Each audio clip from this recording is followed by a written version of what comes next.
Hey guys, today I'm going to be teaching you how to play House on a Hill by the Pretty Reckless. It's a fairly simple song to play. All you're going to need is a capo on the first fret and to know how to play the chords A minor, F, C and G. If you know how to play those chords then you can skip ahead, and if you don't, I will show you how to play them now.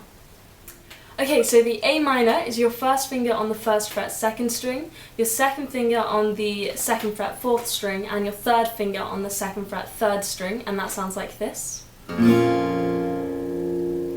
The F can be played one of two ways. The first way is with your first finger covering the first and second string on the first fret, then your second finger on the second fret, third string, and your third finger on the third fret, fourth string, and that sounds like this.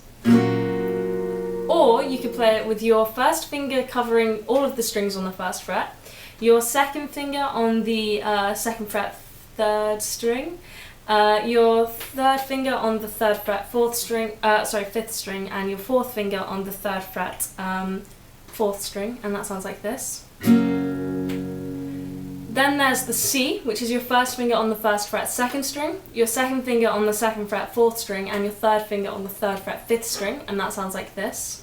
And lastly, there's the G, which is your first finger on the second fret, fifth string, your second finger on the third fret, sixth string, your third finger on the third fret, second string, and your fourth finger on the third fret, first string, and that sounds like this. And those are the chords. So this song is really easy to play. It kind of follows the same strumming pattern and the same chord pattern throughout, so once you know it, you kind of know the whole thing. The introduction is just your A minor, and you're going to play the same strumming pattern 4 times. Now the strumming pattern is down, up, up, down, down, and then you repeat that another 4 times. So it's going to go like this, down,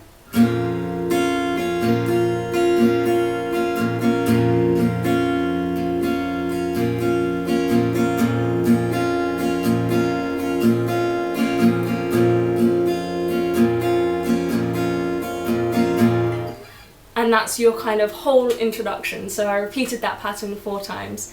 Then you've got your first verse. Now the first verse is the same as the rest of the song, so here on out it kind of stays the same. The only thing that changes is the number of times you're strumming each chord, and that changes from verse to chorus. So to keep it simple, your chord pattern is A minor, F, C, G. So you play that in your verses and your choruses. So for your verse, what you're doing is you're playing each chord the same number of times as we played it in that introduction. So you're following that same strumming pattern with the down, up, down, and then straight again into your next chord. So that'll be the A minor, then you go into the F, you do that once, then you do it in the C, then you do it again in the G. So I'm going to play that for you. It's going to sound like this. A minor,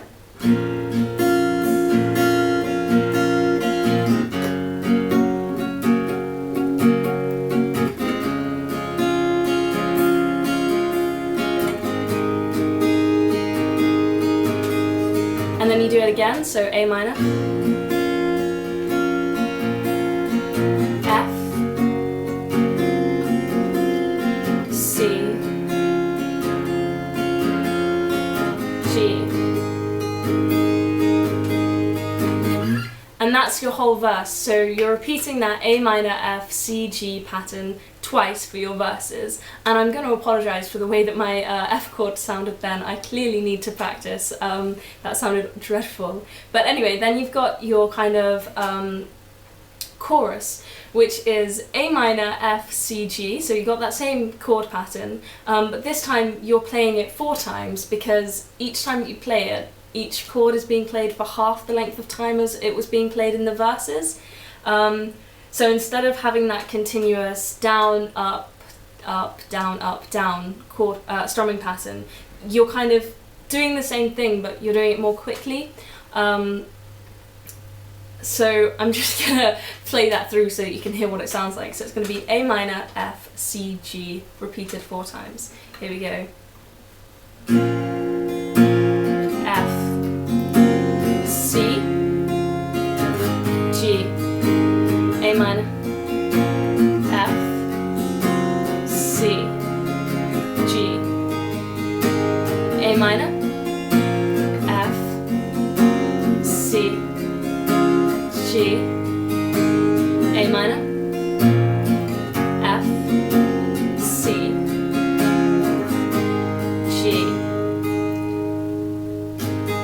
and then we're going to go back into the A minor and do the same as we did for the introduction.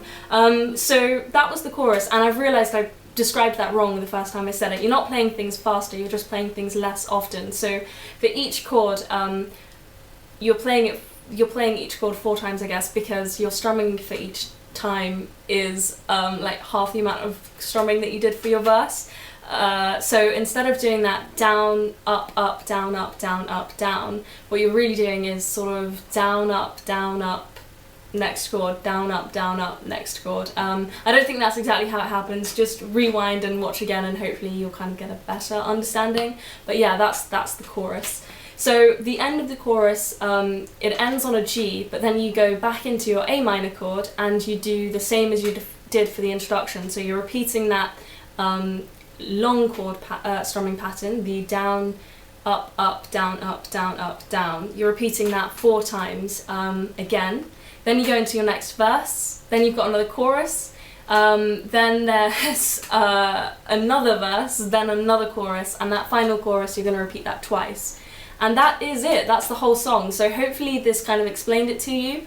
I'm not a singer, so if you want to kind of get a better understanding, I'll try and find a cover or something and link that so you get the timings and everything right. But the original is just played on an acoustic guitar too, so it's fairly easy to kind of follow. Thank you for watching, I hope you enjoyed the tutorial, and I'll see you all soon.